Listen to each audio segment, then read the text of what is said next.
O Capital. Prefácio à quarta edição. A quarta edição exigia de mim uma fixação o mais possível definitiva do texto, assim como das anotações. De como correspondia a essa exigência, aqui se segue uma breve explicação.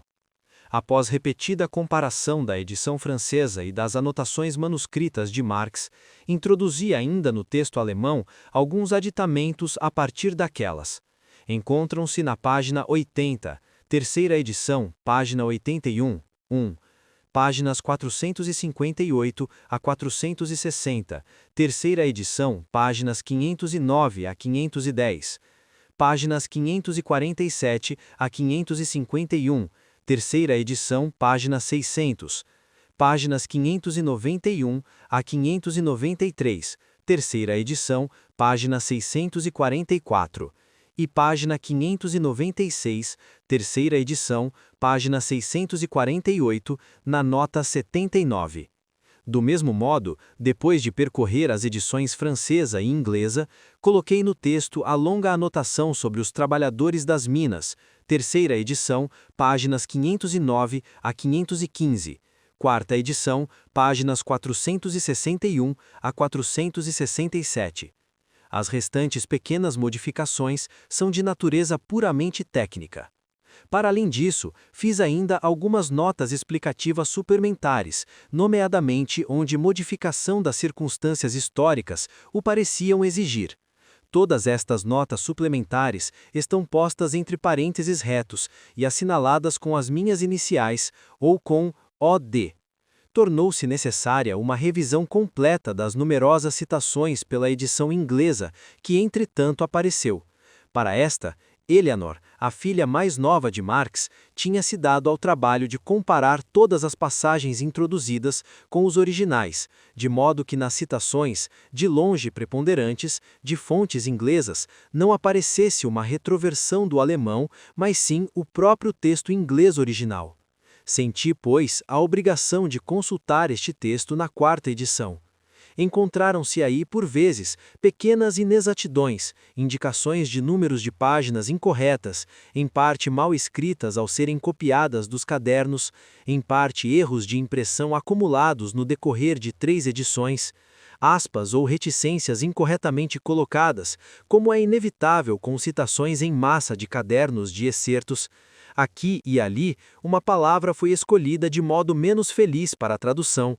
Passagens isoladas citadas dos velhos cadernos de Paris de 1843 a 1845, em que Marx ainda não sabia inglês e lia economistas ingleses em tradução francesa, em que, pois, a dupla tradução correspondia a uma pequena modificação de tonalidade, por exemplo, em Stewart, your, entre outros, onde agora o texto inglês era de ser utilizado. E estas, como outras, pequenas inexatidões e descuidos. Se compararmos, pois, a quarta edição com a precedente, convenceremos-nos de que todo este trabalhoso processo de retificação do livro nada alterou que vale a pena mencionar. Apenas uma única citação não pôde ser encontrada, a de Richard Jones, quarta edição, página 562, nota 47. Marx possivelmente se enganou no título do livro. N1. Todas as outras conservam seu pleno poder de demonstração ou fortalecem-no na presente forma exata. Aqui, porém, sou obrigado a voltar a uma velha história. É que conheço apenas um caso em que a justeza de uma citação de Marx foi posta em dúvida. Já que ele persistiu para além da morte de Marx, não posso aqui passar por ele. N20. No Concórdia, de Berlim, o órgão da Liga Alemã de Fabricantes, apareceu em 7 de março de 1872 um artigo anônimo, como Karl Marx cita. Aqui se afirmava, com superabundantes gastos de indignação moral e expressões não parlamentares, que estaria falsificada a citação do discurso de Gladstone sobre o orçamento de 16 de abril de 1863, na mensagem inaugural da Associação Internacional dos Trabalhadores de 1864 e retomada no Capital, 1, página 617, quarta edição, páginas 670, 671, terceira edição, na frase Este embriagouro aumento de riqueza e poder está inteiramente limitado às classes possuentes. Não aparece palavra no relato estenográfico, quase oficial, do Hansard. Esta frase não se encontra, porém, em lugar algum no discurso de Gladstone. É justamente o contrário que nele é dito. Em negro, formal e materialmente, Marx interpolou mentirosamente esta frase. Marx, a quem este número do Concórdia foi enviado em maio seguinte, respondeu ao anónimo no Volksstadt de 1 de junho. Visto que ele já não se recordava de que notícia de jornal estava a citar, limitou-se primeiro a indicar uma citação que diz o mesmo em 2 escritos ingleses e depois a citar a notícia do Times, segundo a qual Gladstone diz: "Esta é a situação das coisas no que respeita à riqueza deste país. Devo dizer por mim mesmo que olharia quase com receio e com dor para esta intoxicante aumentação de riqueza e poder se fosse a minha crença que estava confinada a classes que vivem em condições fáceis. Isto não tem em conta, de modo algum, a condição da população trabalhadora. A aumentação que descrevi, e que é fundada, penso eu, em anotas exatas, é uma aumentação inteiramente confinada a classes possuídas de propriedade." Portanto, Gladstone diz aqui que lamentava que assim fosse, mas que assim era. Este embriagador aumento de riqueza e poder estava inteiramente limitado às classes possidentes. E no que respeita ao Hansard quase oficial, assim continua Marx. Na sua edição, aqui posteriormente devidamente remendada, o Sr. Gladstone foi suficientemente esperto para fazer desaparecer a passagem sem dúvida comprometedora na boca de um chanceler inglês do Tesouro. Isto é, aliás, tradicional uso parlamentar inglês e de modo algum uma invenção do lasquerzinho contra Bibel. O anónimo fica cada vez mais irritado. Na sua resposta, Concórdia, 4 de julho, pondo de lado as fontes de segunda mão, dá a entender vergonhosamente que seria costume citar discursos parlamentares segundo o relato estenográfico, mas o relato do Times, onde se encontra a frase mentirosamente interpolada, e o relato do Hansard, onde esta falta, também materialmente concordam plenamente, e o relato do Times continha igualmente o direto contrário daquela famigerada passagem da mensagem inaugural, onde o homem cuidadosamente silencia que aquele relato, a par deste pretenso contrário, contém de modo expresso, precisamente, aquela famigerada passagem. Apesar disso tudo, o anónimo sente que está encurralado e que só um novo subterfúgio o pode salvar. Enquanto, portanto, vai guarnecendo o seu artigo que regurgita de descarada mendicidade, como acabou de ser demonstrado, com insultos edificantes como mala fedis, desonestidade, dado mentiroso, aquela citação mentirosa, descarada mendicidade, uma citação que foi plenamente falsificada, esta falsificação, simplesmente infame, etc., acha necessário transportar a questão em debate para um outro terreno, e aí promete, num segundo artigo, discutir que significado nós, o não mentiroso anónimo, atribuímos ao conteúdo das palavras de Gladstone, como se essa sua opinião, que não faz lei, tivesse o mínimo a ver com o assunto.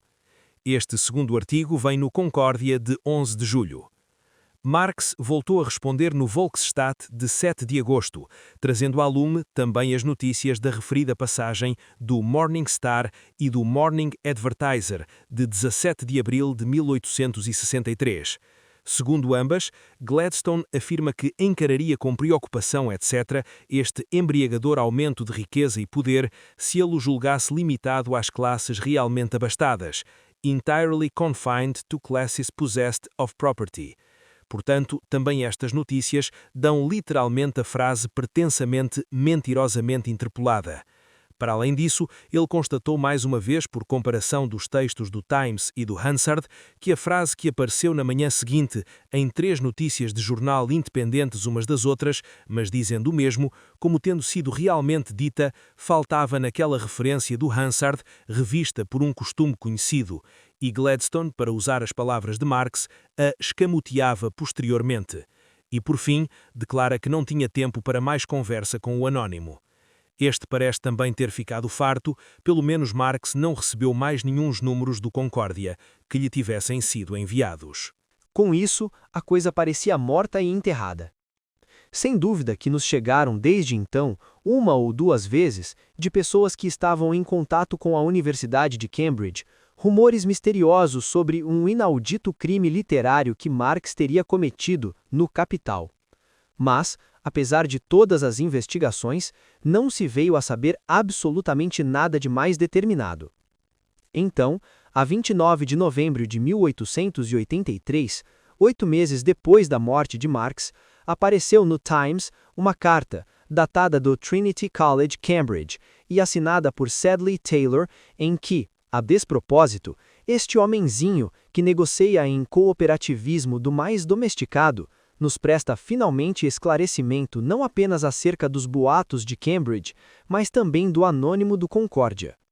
O que parece extremamente singular, diz o homenzinho de Trinity College, é que estava reservado ao professor Brentano, então da Universidade de Breslau, agora da de Estrasburgo, expor a má-fé que havia manifestamente ditado a citação feita do discurso do Sr. Gladstone na mensagem inaugural. Herr Karl Marx, que tentou defender a citação, teve a ousadia, nas convulsões mortais, deadly shifts, a que a magistral condução do ataque por Brentano rapidamente o reduziu, de afirmar que o Sr. Gladstone tinha manipulado o relato do seu discurso em The Times, de 17 de abril de 1863, antes de aparecer no Hansard, de modo a obliterar uma passagem que era certamente comprometedora para um chanceler inglês do Tesouro. Mostrando Brentano, através de uma pormenorizada comparação de textos, que os relatos do Times e do Hansard concordavam em excluir expressamente o sentido que uma citação habilidosamente isolada tinha posto nas palavras do Sr. Gladstone, Marx retirou-se de ulterior controvérsia com a desculpa de falta de tempo. Era esse, pois, o cerne da questão. E era deste modo tão glorioso que se refletia na fantasia cooperativo-produtiva de Cambridge a campanha anônima do Sr. Brentano no Concórdia. Aí estava ele, e assim manejava a espada. Em magistral condução do ataque, este São Jorge da Liga Alemã dos Fabricantes, enquanto o dragão infernal Marx agonizava a seus pés rapidamente em convulsões mortais. Aliás, toda esta descrição arióstica de combate serve apenas para encobrir os subterfúgios do nosso São Jorge. Aqui já não se fala de interpolar mentidosamente, de falsificação, mas de citação habilidosamente isolada. Toda a questão tinha sido deslocada, e o São Jorge e seu escudeiro de Cambridge sabiam muito bem por quê. Uma vez que o Times rejeitou a divulgação, Eleanor Marx respondeu no mensário Today, fevereiro de 1884, reconduzindo o debate ao ponto exclusivo de que se tratava. Será que Marx interpolou mentirosamente ou não aquela frase? A isso, retorquiu o Sr. Sedley Taylor. A questão de se uma passagem particular havia ou não ocorrido no discurso do Sr. Gladstone era, na sua opinião, de importância muito secundária na controvérsia entre Marx e Brentano, comparada com a questão de se a citação em questão era feita com a intenção de exprimir ou de perverter o sentido do Sr. Gladstone. E então admite que o relato do Times contém de fato uma contradição verbal, mas, o restante contexto, corretamente explicado, e no sentido liberal gladstoniano, indica o que o Sr. Gladstone tinha querido dizer. Today, março de 1884.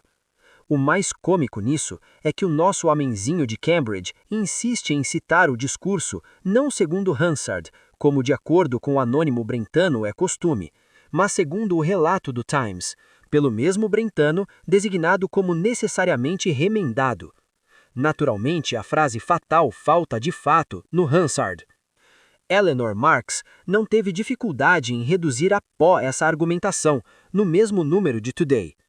Ou o Sr. Taylor tinha lido a controvérsia de 1972 e então tinha agora mentido, não apenas interpolando, mas também suprimindo, ou não a tinha lido, então estava obrigado a ficar calado. De qualquer caso, era certo que ele não ousava manter de pé por um só instante a acusação de seu amigo Brentano de que Marx tinha interpolado mentirosamente.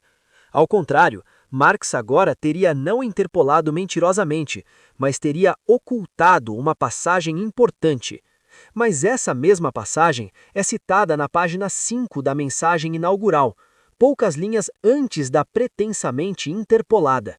E no que se refere à contradição no discurso de Gladstone, não é exatamente Marx que no Capital, página 618, terceira edição, página 672, nota 105, fala das constantes e gritantes contradições nos discursos de Gladstone sobre o orçamento de 1863 e 1864, só que ele não ousa, à la Sedley Taylor, resolvê-las em complacência liberal. E o resumo final da resposta de Eleanor Marx diz assim: Marx não suprimiu nada que valesse a pena citar, nem acrescentou nada mentirosamente, mas restaurou, salvou do esquecimento, uma passagem particular de um dos discursos do Sr. Gladstone, uma frase que tinha indubitavelmente sido pronunciada, mas que de alguma maneira tinha arranjado maneira de sair do Hansard. Com isso, também o Sr. Sedley Taylor ficou farto, e o resultado de toda essa trama de professores urdida ao longo de 2 décadas e em 2 grandes países foi que não mais se ousara atingir a probidade literária de Marx, enquanto que desde então o Sr. Sedley Taylor porá tão pouca confiança nos boletins literários de combate do Sr. Brentano, como o Sr. Brentano na infalibilidade papal do Hansard. Londres, 25 de junho de 1890. F. Engels.